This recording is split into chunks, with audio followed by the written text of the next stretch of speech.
Él es Luis Maisel, economista con más de 35 años de experiencia, conferencista multipremiado y reconocido como uno de los 101 hispanos más influyentes por la revista Líderes Latinos. Hoy, en entrevista para Enlace Judío, Luis Maisel habla sobre la nueva normalidad a la que todos regresaremos cuando la pandemia nos permita volver a nuestras actividades cotidianas. Hola Luis, ¿cómo estás? Qué gusto me da estar aquí contigo, aunque sea de manera virtual, para hablar de un tema que preocupa a tantos, la economía, no solamente en México, sino a nivel global. Empecemos por lo primero, Luis, ¿cómo volveremos a la normalidad?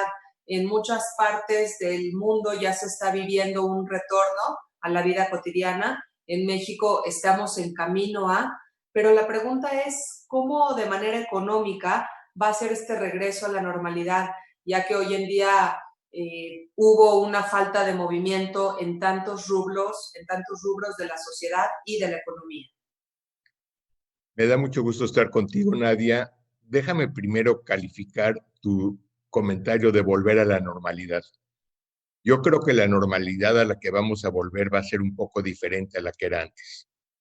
Primero, el distanciamiento que están hablando ya en forma permanente va a hacer que muchas de las empresas que hasta antes de COVID existían ya no vayan a subsistir. Estás hablando de restaurantes en donde quieren mantener una separación tal que va a ser en total 40% de la capacidad que tenían previamente. Las aerolíneas están hablando de eliminar el asiento de en medio y en primera nada más un lugar en vez de dos en cada fila. Estás hablando de cines en donde quieren dejar uno o dos asientos vacíos entre persona y persona. Entonces, imagínate que sí vuelva la gente a su trabajo anterior. Ahorita nos vamos a meter un poquito al problema de desempleo, pero todo lo que es servicio, todo lo que es la posibilidad de contagio, va a ser muy diferente a como era antes. Ayer abrió un casino aquí en San Diego. Si tú lo ves, parece que es un casino en Marte. Están vestidos con trajes especiales. Atrás de cada lugar en la mesa hay una placa de plastiglas para que no respiren uno encima del otro. Están usando fichas diferentes para cada jugador. O sea, es un cambio dramático en la forma de adaptarte a lo que era antes. Ahora, desempleo. Mucha gente se dio cuenta, muchos patrones, que tenían una carga de trabajo muy alta, un plantel innecesario, y de repente se dieron cuenta que eficientemente están trabajando con mucho menos gente. Entonces, yo no creo que el 100% de la gente vaya a volver a su trabajo anterior. Yo tengo la impresión de que a lo mejor se va a perder 20% del empleo que había. También creo que va a haber un cambio importante en el uso de oficinas. Mucha gente se dio cuenta que trabajando desde tu casa funciona. Y a lo mejor va a estar la oficina para reuniones y eso, pero ya no necesitas 1000 metros cuadrados. A lo mejor con 400 metros cuadrados va a ser suficiente. Entonces, estamos buscando cómo regresar a una normalidad, pero no entendemos cuál es. Los médicos quisieran que todavía no volviéramos. Los empresarios, el gobierno quiere que ya volvamos para generar recursos. Pero esa media no sabemos qué va a pasar con el aspecto médico. Sin duda, Luis, y una normalidad que vaya a la redundancia de normal no tiene nada, o por lo menos algo muy distinto a lo que antes conocíamos, como bien dices.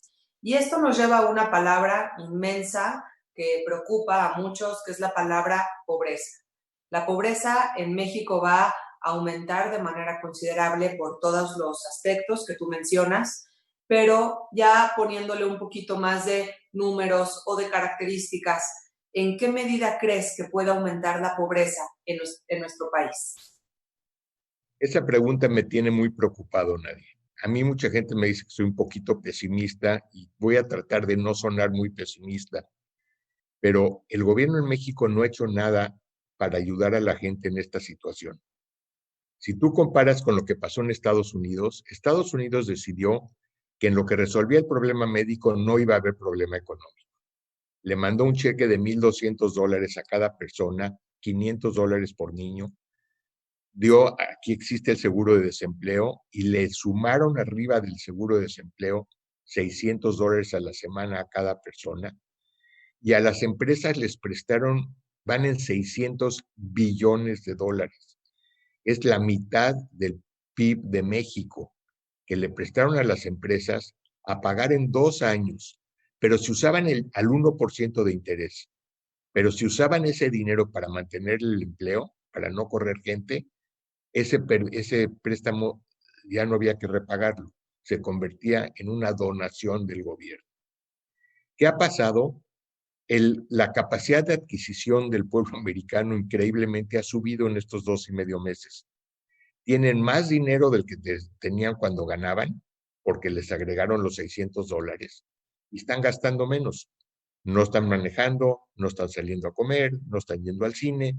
Entonces, de repente, están comprando por internet y están reencontrándose a la familia y a sí mismos. ¿Qué pasó en México? El presidente tomó una actitud de yo no voy a ayudar a los potentados, no voy a ayudar a los empresarios, voy a tratar de mantener la ayuda que tenía desde antes a ciertos grupos, a los ninis, a los viejitos, a las madres solteras, pero no agregó nada. Esa gente que se quedó sin trabajar no les dio nada. Y no solo eso, sino amenazó a los empresarios que pobres de ellos, si despedían a gente sin cumplir con todos los requerimientos de la ley, los 3 meses más 20 días por año, etcétera, porque de otra manera tendrían un enfrentamiento serio con las autoridades.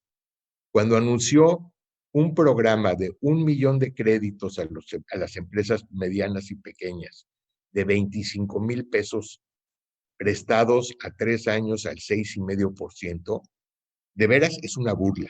25,000 pesos a una empresa, pues no van muy lejos. O sea, esa empresa que tenía 20 o 30 trabajadores, pues con 25,000 pesos no va a ningún lado.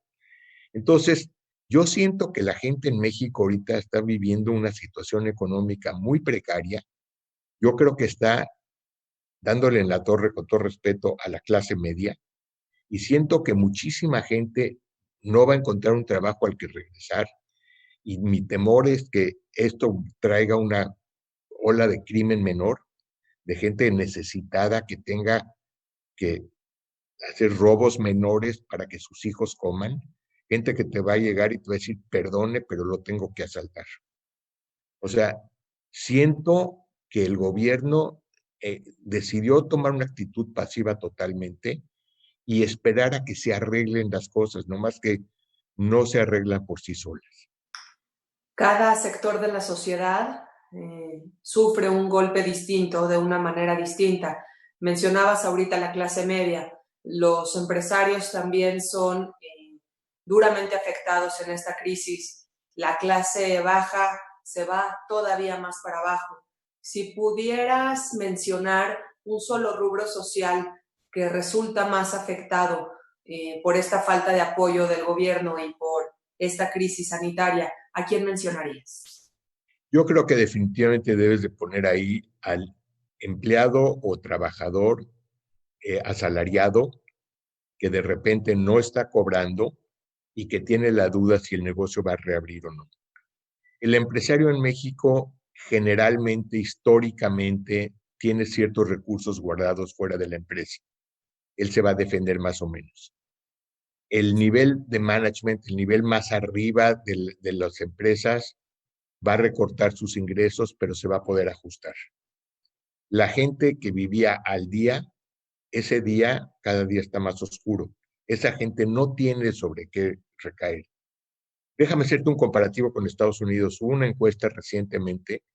El 40% de la población americana no tenía $400 ahorrados para una emergencia. Y el 57% no tenía $1,000 ahorrados para una emergencia. Y estás hablando de una sociedad de abundancia, una economía mucho más rica, en donde ves esa situación dramática que está viviendo la gente de las clases más bajas. Ahora piensa lo que es en México. En México, ¿qué va a ser una persona que vive al día, que cobra el viernes y va y paga y compra algo de alimentos y la renta está generalmente 1 o 2 meses atrasado, de repente deja de percibir esos ingresos, ¿qué va a hacer? No ha habido una sola ayuda para él. Y yo te lo puedo decir por experiencia de amigos y clientes míos, muchos aguantaron el primer mes, algunos aguantaron hasta el 15 de mayo y ya están despidiendo gente. Y muchos de ellos están pensando en no reabrir. Entonces, mis amigos que no van a reabrir, no me da mucha pena, es muy triste, pero a la larga, pues van a estar bien. Esas 300 gentes, 200 gentes, 1000 gentes que están despidiendo, ¿de qué van a comer? Platicaba yo con un dueño de una de las cadenas más importantes comerciales de México. Ellos tienen 77,000 gentes trabajando en el grupo. Ya despidieron a 46,000 y cree que van a recontratar cuando todo abra a 18,000 de los 46,000. Estás hablando de 28,000 familias que se quedan sin empleo. Y en una situación donde no es fácil encontrar una alternativa. Pero si estuviéramos en un boom y alguien decide despedir gente, pues vas a la de junto y pides empleo. Cuando todo el mundo está despidiendo, no hay alternativas. Claro. Y ahora que Estados Unidos se está reabriendo, ¿podrá eso abrir un rayo de luz a la población mexicana en ciertos sectores que se pueden ver beneficiados por esta reapertura del país que tenemos en el norte? Es una muy buena pregunta. O sea, la cadena productiva se va a revivir. No al 100%, pero va a ir subiendo. Todavía los americanos no saben cómo va a regresar aquí. No saben cuál es esa nueva normalidad. Entonces, no creo que pidan el 100% de lo que pedían antes. A lo mejor van a pedir el 70 o el 60 en espera de ver cómo el último consumidor responde. Entonces, todo lo que es industria de hospitalidad va a estar muy decaído. Las ventas que pospusiste durante esta pandemia probablemente las vas a reponer, aunque tienes la desconfianza de si tu empleo está en juego o no. Pues yo creo que la gente no va a gastar todo lo que pudiera gastar hasta que esté completamente convencida de que va a estar bien. Yo creo que México tuvo una oportunidad o tiene una oportunidad extraordinaria porque yo estoy seguro que los americanos van a tomar represalias contra China. Están muy enojados con los chinos. No sé, yo creo que es la teoría de que el virus fue provocado. Yo creo, lo llamo una teoría de conspiración, no la creo. Yo creo que fue un accidente. Creo que se les escapó del laboratorio. Pero el hecho de que no nos hayan avisado a tiempo hizo que mucha gente muriera y no se tomaran las medidas adecuadas en el momento adecuado. Entonces, van a tomar represalias contra los chinos, obligando a los americanos a regresar a Estados Unidos o a América, a lugares controlables, una parte importante de la producción, sobre todo en medicinas, en lo que se llama PPE, o sea, los productos para la cosa médica, y en general van a castigar a los chinos, ya sea prohibiendo importaciones o subiendo mucho las tarifas. México está en una posición geográfica extraordinaria. México debería ser el beneficiario de esta situación, porque los americanos empresariales, capitalistas, van a seguir buscando costo de mano de obra más barata. Y México ofrece una situación de estabilidad, cercanía, buena geografía, la capacidad de poner esas fábricas en México. Pero, por otro lado, parece que el gobierno está decidido a espantar al inversionista extranjero. Tienes el caso de Constellation en Mexicali, una empresa correcta, o sea, Anheuser-Busch es una buena empresa, o sea, la cerveza que se iba a producir era una cerveza para el mercado mundial, llevaban invertidos 700 millones de dólares y de repente por una consulta popular, que es una invención del Ejecutivo, les paran el proyecto. O sea, esto no hemos visto el final, va a acabar en las cortes, quién sabe qué va a pasar. La semana pasada la CENER anuncia que ya no queremos energía limpia en México. ¿Quiénes son los inversionistas en energía limpia en México? Básicamente los españoles y los italianos. Hay algo de capital inglés, algo de capital alemán y algo de capital americano. Pero, ¿qué confianza le puedes dar a un empresario extranjero cuando les cambias las reglas a la mitad del juego? Es como si a ti te invitan a jugar boliche y te dicen en la séptima entrada, te vamos a decir quién gana, el que tira más o el que tira menos. O si no sabes cómo vas a jugar. Claro. Entonces, estas gentes que ahorita los agarraron desprevenidos y que de repente se encuentran con una situación muy complicada, se voltean y le dicen a su consejo de administración, ¿sabes qué? Yo entré cuando las reglas del juego eran definidas, las entendía, me las cambiaron, pero uno nuevo que ahorita esté pensando en hacer una fábrica, va a decir, ¿sabes qué? Este gobierno es impredecible y cambia las reglas a la mitad del partido. Mejor me voy a un lugar más estable, aunque sea menos conveniente. Guatemala, Salvador, más al sur en Sudamérica, no sé.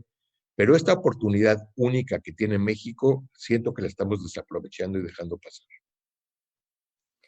Luis, en México que se está anunciando en este mes de mayo ya un regreso de manera paulatina, claro, a la vida cotidiana. ¿Está sacrificando México la parte sanitaria en pro de reactivar la economía? Y entonces, ¿será que regresaremos todos a nuestras casas en cuanto el contagio otra vez la curva se vaya para arriba? Si creyéramos los números que nos está dando el gobierno, Nadia, ya sería tiempo probablemente de regresar. Lo que pasa es que la información que tenemos, o somos incrédulos o nos están engañando. Si realmente en total ha habido 5,000 muertos y el número de casos que dicen, nunca alcanzó el pico que se temía que iba a alcanzar. Entonces, esta teoría de alargar eh, su sana distancia, etcétera, mantener la curva baja para que no se llenaran los hospitales, funciona aunque alarga el periodo. Pero en el caso de México, si oímos por un lado que los hospitales están llenos, estaba yo viendo una entrevista el otro día en Enlace Judío con el doctor Moreno y él hablaba de que estaban saturados. Eso no es lo que nos dicen las estadísticas. Entonces, si crees las estadísticas, el regreso es oportuno. Si crees los rumores o las confirmaciones que hemos oído de otras fuentes, definitivamente estamos antes de tiempo y creo que se va a ver una situación bastante nefasta. Claro, de modo que las cosas todavía pueden empeorar. Bien dicen por ahí que las personas de clase alta están muriendo de coronavirus y las personas de clase baja están muriendo de neumonía atípica. Sin embargo, pues todos están muriendo de coronavirus. La diferencia es que uno muere con un diagnóstico y el otro no. Finalmente, para terminar, Luis, quisiera pedirte algún consejo, si es que cabe, si es que se puede. ¿Qué consejo le darías a todas las familias que están atravesando una crisis económica importante? Mira, es el momento de revisar lo que tienen y a dónde van. Muy poca gente vive con un presupuesto, muy poca gente establece la relación entre lo que puede gastar y lo que gasta en realidad. El invento nefasto del capitalismo fueron las tarjetas de crédito. Todo el mundo, o sea, siente que con pagar el mínimo es suficiente, hacen cosas que a lo mejor no tienen los recursos para hacer, pero dan el plasticazo. El problema es que si ves los intereses que le cobran a la gente en sus tarjetas de crédito o en sus líneas de crédito bancarias, se los están comiendo. O sea, están viviendo para los bancos, no para ellos. Es el momento de decir, ¿sabes qué? ¿Qué puedo hacer? La gente que tiene muchos recursos los puede gastar. La gente que no los tiene no los debería de gastar. Es momento, a lo mejor, yo no me quiero ir al comentario del presidente de con un par de zapatos es suficiente. No es suficiente. Los satisfactores, cada quien los tiene diferentes y no vas a vivir como monje en una austeridad donde no sea vida. Pero si te alcanza para 3 pares de zapatos, no compres 4, compra nada más los 3. Tienes que estar consciente de que el mundo está cambiando y no está cambiando para bien. Está cambiando a una austeridad lógica, inteligente, en donde muchas de las empresas y de las cosas que antes dábamos por un hecho ya no van a estar ahí.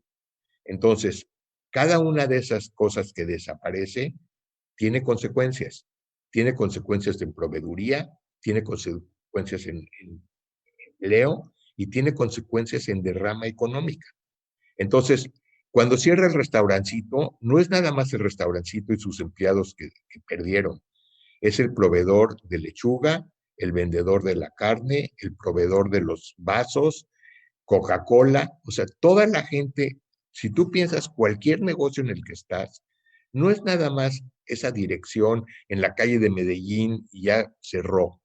Cerró muchísima gente que vivía y estaba involucrada con la supervivencia de esa pequeña dependencia, de esa pequeña institución que ya cerró. Es muy triste cuando ves empresas de muchos años en donde la gente se fletó toda la vida para mantenerla y en 3 meses se murió. Luis, lamentable la situación que estamos viviendo. Ojalá que pueda entrevistarte próximas veces para Enlace Judío y que tengamos un panorama un poquito más iluminado y más positivo para todos. Te agradezco muchísimo este tiempo que nos otorgaste y que la suerte y otros factores ya más positivos nos acompañen en el futuro. Te agradezco muchísimo, Luis. Al contrario, Nadia, fue un gusto platicar contigo y ojalá la próxima vez, digamos, que no sea suerte, sino que sea una cosa realmente planeada y preparada. Y aprovecho para decirle, no creo que esto lo vea el señor presidente, pero ojalá y esté consciente de que de él depende mucho de que México mejore. Sin duda. Gracias. Gracias, Luis. Gracias por tu tiempo. Hasta luego.